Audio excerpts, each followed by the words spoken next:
They trying to say you no-showed. Did y'all not do that deal or what? I don't know if there's like a miscommunication, but as my starting quarterback went down and we lost, I just didn't think it was appropriate for me to be on the show at that point. Um, I think it's time, even myself, I need to step up and be the leader. And it shouldn't be on TV. It should be in this locker room, and this is where my focus should be right now. With everything bad going on in Dallas right now, ain't you thankful to have Micah Parsons?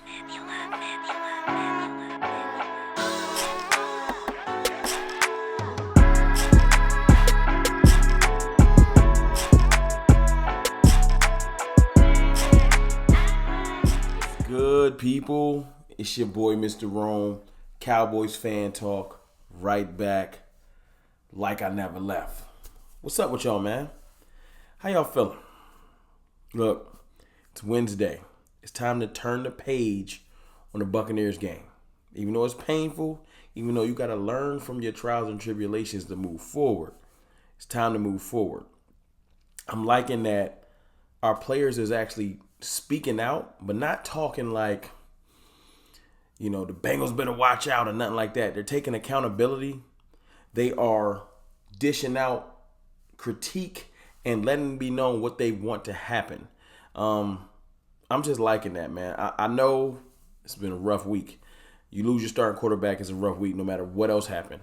We also got curb stomped on Sunday. Ain't no excuses to be made. We just ain't do well. Bad showing for everybody. All coaches, except for Micah Parsons. Speaking of Micah Parsons, man, you heard the man. They asked him why he ghosted Skip Bayless. And I was hoping that the news was going to be like, well, I forgot. I'll be on there later this week. And he kept it real. Like Micah, man, the leadership, when you got a player like that next to you, you got to play harder. You got to go harder. Like we got one of those on our team. Like, and I'm not afraid to say it, like a Kobe Bryant, a Ray Lewis.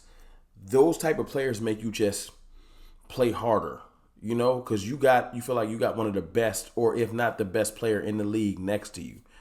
You don't want to let them down. That's the type of player we got in Micah. And for Micah to come out and say, man, I don't feel like it was right. My quarterback went down. We lost the game. It's not time for me to go on TV doing spots. It's time for me to show some leadership in real life in this locker room. That's all I need to hear from one of the leaders on my team. Dak, and that's respect to your brother. I'm not going on TV to kiki and talk all that stuff with y'all. Nah. Until Dak get back. I like that. That resounds through the locker room. I'm showing it on the field. I was the best player on the field on Sunday as far as just complete talent. And I'm also showing it with my actions. Leadership is coming. He's coming to his own, man. He's coming to his own. Ezekiel Elliott. Zeke was asking questions about carries, and Zeke just pretty much, look, man, Zeke is not he's not real boisterous and stuff, at least what I don't see, especially not through the media. It's really kind of like happy-go-lucky, like he kind of got a Gronk feel to him. Like he don't really come off like too assertive. But for him to he said, man, we need to commit to the run. I'm not going to put a number on it, but we need to commit to the run. 10 ain't enough. And he's right, man. I'll put his runs up right now. 10 is not enough. Zeke averaged 5+ yards a carry, like 5.2 or something like that. And if you know Zeke, everybody got a run style. Zeke is a punishing running back. That means earlier in the game, it might be 2, 5, 7, 5, 3. It builds 12. But see, the way Zeke punishes you, those last 6 to 7 carries, that's when he breaks that 100. Because, that 7 earlier in the game, it's 11 now. The last 2 carries might be 12 or 16. Now, it might not be the long, but Zeke is just going to jab you. And then when you want to tackle him later in the game, you just don't feel like it. You worn out. And he just getting started. That's Zeke. He might end up with 115, but he going to earn every one of those carries. He's not going to go 70. No, Zeke's going to go 5, 6, 7, 2, 3, 12. And then he's going to hit you with 2 10+ yard carries, punish your safety, punish a cornerback when you're fatigued, and it's going to break the will of your defense. I like him coming out and saying, look, Kellen. Basically, look, Kellen. That's who he's talking to. Indirectly. Look, Kellen. We got to stick to the run. If there's any time to stick to the run, it's when Cooper Rush is rolling out as your quarterback. We got to stick to the run, man. Speaking to somebody else that's frustrated saying that they got to do better. You heard Stephen Jones come out talking spicy about CeeDee Lamb, and I'll put his because Michael Gelkin put all of his routes up earlier, and he said I got to do better. Taking accountability, not talking to the Bengals or nothing like that. Taking accountability. And when you watch CeeDee Lamb's routes, you see not necessarily. It's almost like he wasn't going as hard every play. And I don't know if it was because he didn't feel like he was going to get the ball or he just didn't like the scheme. Because you got him running into 3-man brackets. Not necessarily triple coverage where they're running with you 3 players off the line. But literally 2-man routes. Very, very simple. Like, if you look at Kellen Moore's pass concepts, look at these plays. They're so basic. So basic. I don't see any type of rub routes, anything. Where is the design to get CeeDee Lamb the ball? If you think that the top receivers in this league are just getting open because of routes or just getting open because of one-on-one, you lying to yourself. There's no rub routes. There's no creativity. There's no finding ways to shift the field to get him alone, one-on-one. None of that. Let's just run up the field, come in, come back. We're going to try to run you out of the slot to get you on a linebacker, but no creativity with it. Just run up the field and you're closest to the linebacker or the safety, beat him. Like, that is it's like negligence. Kellen Moore, you can't just have the same scheme and use it over and over. Like, people have figured you out. They're saying it now. They're not even like keeping it low. Hey man, we know your offense. You should do something else. Like, when is you gonna take accountability? Your own players are coming out and saying we'll do better, but like, people are just circulating the film. Like, look at this. Like, if I was an NFL player, I'd be looking at that like, yo, he not gonna do nothing creative.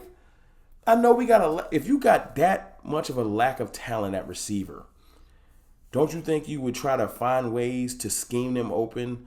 Like I said, even if it's pick plays, do something small. Get them involved early. Run the ball. Get the defense on the heels. Do something. So, Kellen Moore, man, this is on you, man. This is on you. And Mike McCarthy, it's on you too. Because you letting it happen.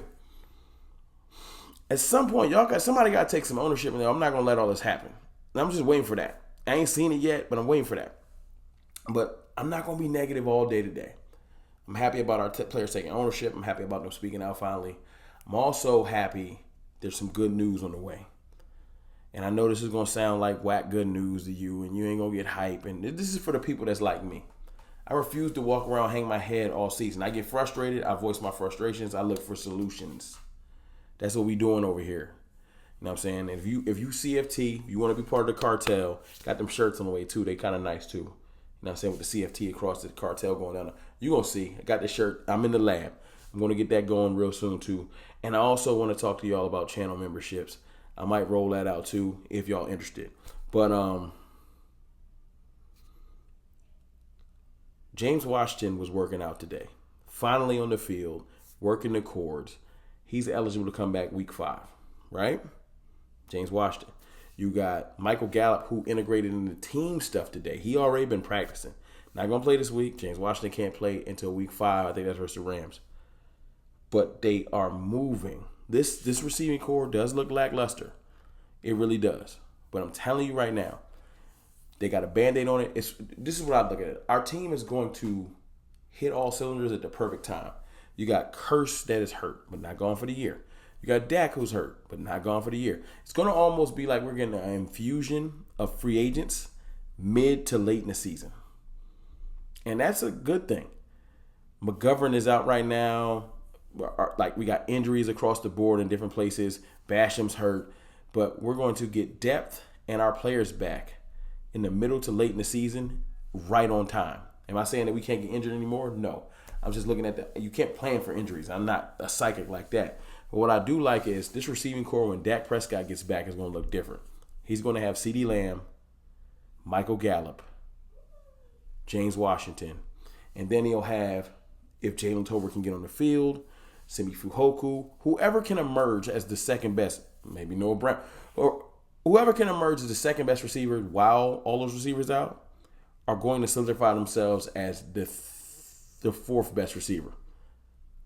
It is what it is. Somebody got to show and prove. Or maybe the third best receiver. Michael Gallup is the number 2. We're not even going to have no discussion about that. But I'm telling you, help is on the way. I know the receiving core looks trash, but people just sometimes out of sight, out of mind. Do remember, these players are coming back. James Washington is a viable at least 3 in this league. He has plays. Go look at the James Washington CFT video. Plenty of highlights for you. Like, don't get that down in the dumps. I'm telling you, things is coming back together. Our receiving core is going to look different. Our team's going to get healthier. We're going to be a problem. So all the people that's throwing dirt on our grave, that's fine. But I don't want to hear y'all whining when we get busy. It's your boy, Mr. Rome, man. We ain't going to cry no more. We're going to pick ourselves off the mat and get busy.